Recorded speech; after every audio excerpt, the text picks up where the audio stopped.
Hey, I need someone to crunch the numbers and analyze the data. If I had a program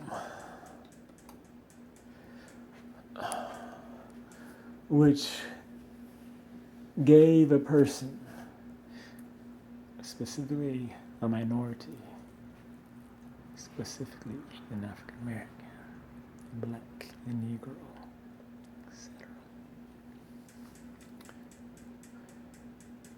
that would give them their own company, and we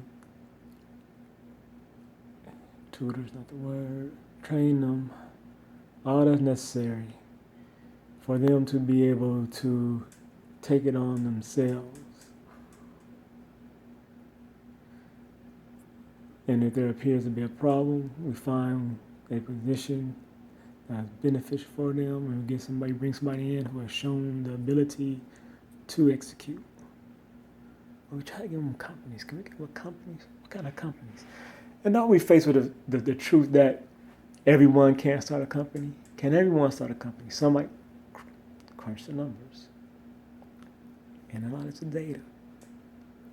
If every single person in the United States wants to start their own company, is that viable and feasible? Can it be so? And then expand it out, taking the whole world.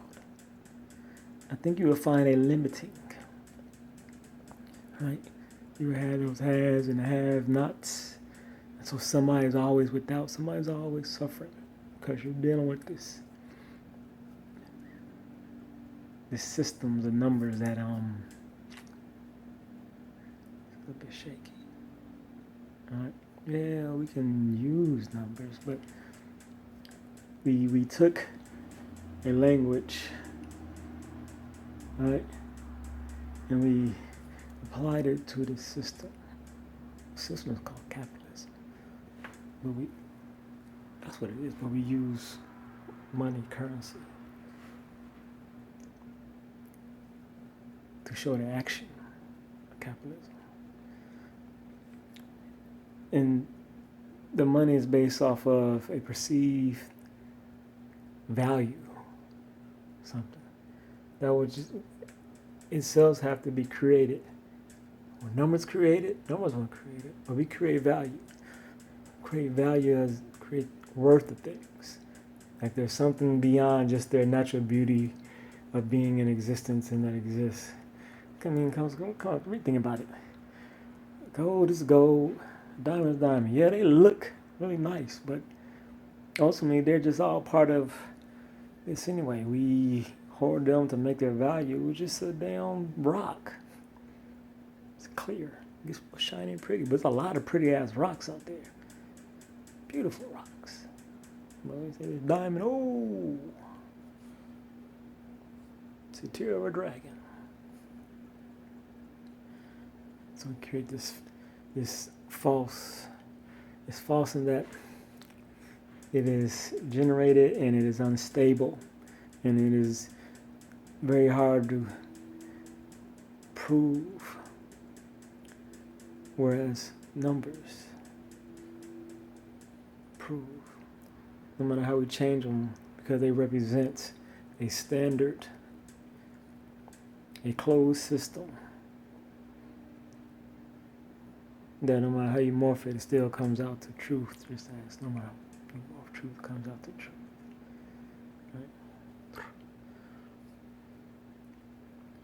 Right? So we apply it. Right? The spirit that's behind numbers and mathematics to this thought or something. So it all falls apart when you really analyze it. It's fallen apart. It has failed apart, and it is shown. So, best we can, your companies. Now, which brings me to another thing. In seeking these 3 states for the reparations of African Americans, those who are considered descendants of the slaves, our forefathers,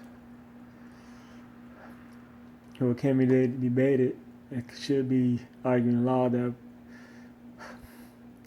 there's many reasons to say that we are old. What the fuck are we old? What has been the deciding voice on the 40 acres and a mule thing anyway? Was that valid or not? Was that true? If that is back then, it should apply now. If it wasn't, then we ought to make it so. We had to fight for it. Stop all this, no justice, no peace. Come over, motherfucking plan. Plan. Well, damn Occupy Wall Street. I was like, but nobody, y'all ain't planning. But I was my own voice. Anybody really hearing me? It's a plan. So we get our 3 initial Inposts in the United States. 3 states. Right? Inposts, and then we get that sovereign nations. Those 3 lands are ours. Right? We run it how we deem and see fit because it is ours. Because we're owed it. Because we are our own nation. We are in truth. That is truth and fact. And somebody please explain to me why it's not. That's what Obama should have been doing. That's what he do. He can investigate the truth behind our value, our worth, what is just and what is righteous, what belongs to us. Question it in truth about who we are, our identity, and what by law and by creed and dictate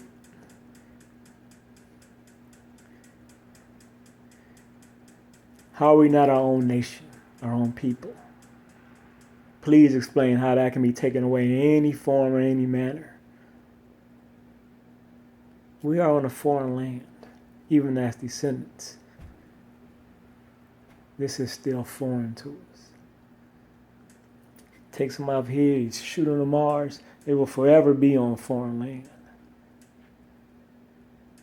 Foreign from their home or where they came from, once you speak of home. They'll always be on foreign land from where they came from. Earth should be the home.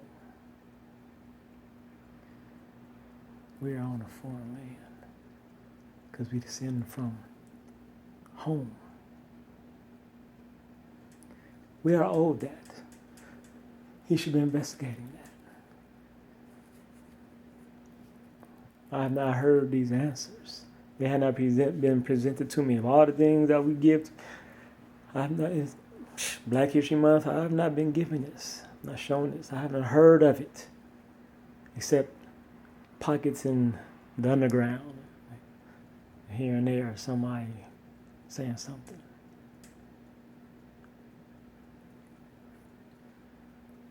Our nation. We do not have capitalism. We exploit capitalism. All our people can be taken care of. Because all these other motherfuckers out here are greedy. We should give them what they want. They should give us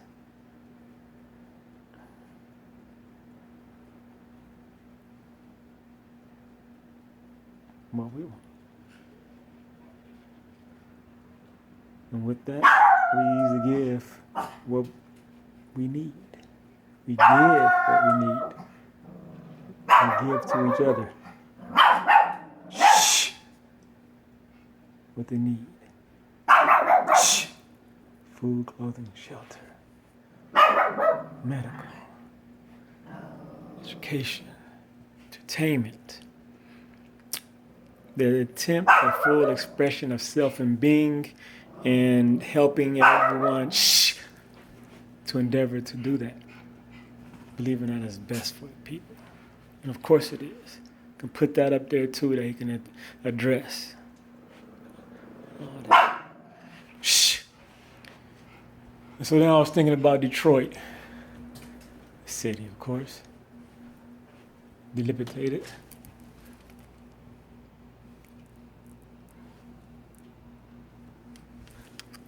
run down. It's another place that we're at and it's gone to shit. And upland only because we haven't done shit. That's all. We just playing stupid, I guess. Landladies, we sure do work hard to not do a goddamn thing. I work smarter before you work harder. So it's taking an isolated, semi-isolated, say Detroit. How do you maximize its value? What are the resources that are in it on the land and through the nature, and what are the resources that can be transferred to it and viewed upon it? I've thought of if everything is, once again, it's come to how much, I think I spoke up to it, how much mechanization. Then I was wondering, what if you just made an entire city a school? Right? The entire city serves as a school. So everybody live, so I was thinking another aspect, everybody lives outside of the city. The city, everybody has a house around the city. The city itself is used for that generation of income. Because you might need to move the people out to maximize the space, the utilization of space.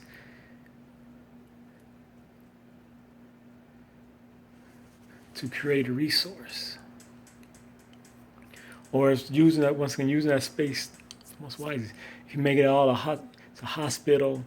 If it's a hospital, make it the best in the world. School system, K through doctorates, always educating.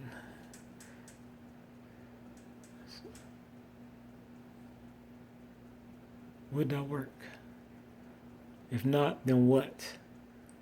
There has to be an optimal, prime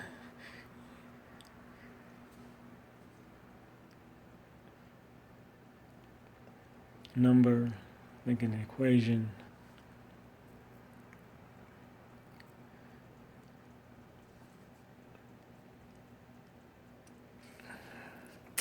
Can't think of it.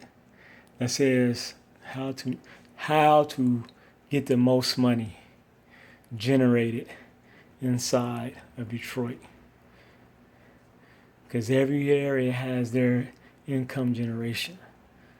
Every area, there's somewhere high, somewhere low. What is the reason for the high ones, reason for the low ones? And is it that which is at the high is because it's something very specific. Like if you're on the West Coast and you're out there near the beach. Because white folks, if it's just where the white rich areas, it's generators. Either there's a pattern, or it's not. Either there's a way to control it, or it's not. There's a ceiling, or it's not. How rich can a city become?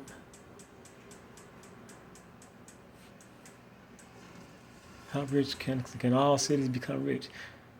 Hell no. Once again, an imbalance will show. And so if we are naturally unbalanced, and so how do we think that's just and righteous? We're always out of balance. That vibration is fucked. We clanging all over the place.